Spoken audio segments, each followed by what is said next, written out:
As the 166-minute runtime of Dune, Part 2 nears its end, important events happen in rapid succession, and some differ from the source material. So let's take a beat to explain what goes on, and what it could mean for a possible third film. Paul Atreides, Timothée Chalamet, perfectly executes his attack plan on the Emperor Christopher Walken. The Imperial troops, known as Sardaukar, are supposed to be the most unstoppable fighting force in the universe, but even they fall before the Freemen and their sandworms.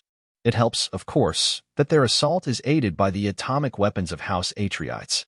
In the universe of Dune, every noble house has a nuclear arsenal, since these great families have essentially taken the place of nation-states, but are forbidden from using them against each other.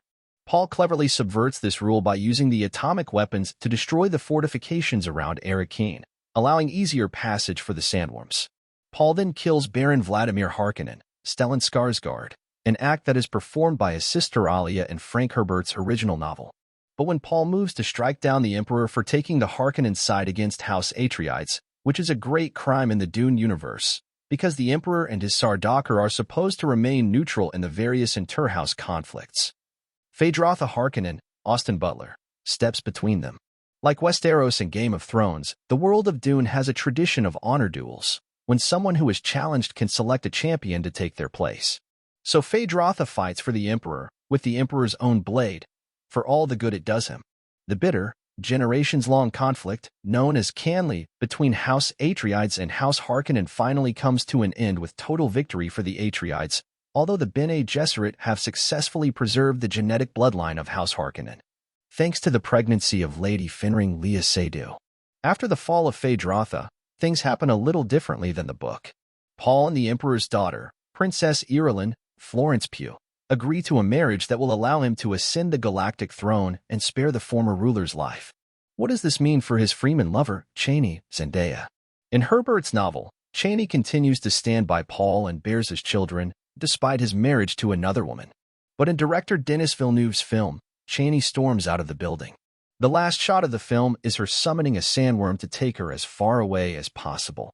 The other great houses aren't any happier about Paul's ascension. However, despite their massed armada, they cannot attack Paul on Arrakis. You see, destroying fortifications wasn't Paul's only reason for deploying atomic weapons. It was also a demonstration that if anyone attacks Arrakis, Paul could easily turn his remaining nukes on the desert planet's supply of melange, the only source of the much-needed spice in the entire universe.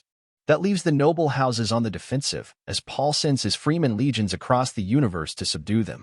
This is the holy war, jihad, in Herbert's novel, that Paul has seen glimpses of in his horrifying visions. This war didn't seem like such a bad thing when he and his mother were cowering from Harkonnen troops in the deep desert. Surely the Harkonnens deserved whatever was coming to them, but now the Harkonnens are dead and the war is only just beginning. Many millions of people who had nothing to do with the massacre of Paul's family are going to pay the ultimate price. Just as tragic is the way Paul has manipulated the Freemen. He became their leader, the Lisan al-Gaib, by claiming that he was going to fulfill the long-held Freeman dream of terraforming the deserts of Arrakis into a green paradise. At the end, we hear him order his troops to take them to paradise. Although Stilgar Javier Bardem and the others are passionately enthusiastic about this violent campaign, the meaning has clearly been changed in a horrible way. Instead of taking the Freemen to their promised paradise on Arrakis, now Paul is taking them and his enemies to the afterlife. Don't expect to see this war on screen, though. Though a third Dune film has not been formally announced, Villeneuve has said he next wants to adapt Herbert's follow-up novel Dune Messiah. By the time that story begins, Paul has secured his place as dictator of the universe, though he's made quite a few enemies in the process.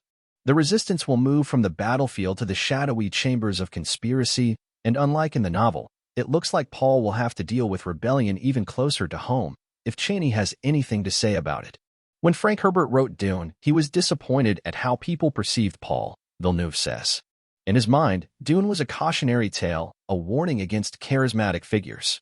He felt that Paul was perceived as a hero when he wanted to do the opposite. So in order to correct that, he wrote Dune Messiah, a kind of epilogue that makes it very clear this story is not a victory, it's a tragedy. Dune, Part 2 is now playing in theaters.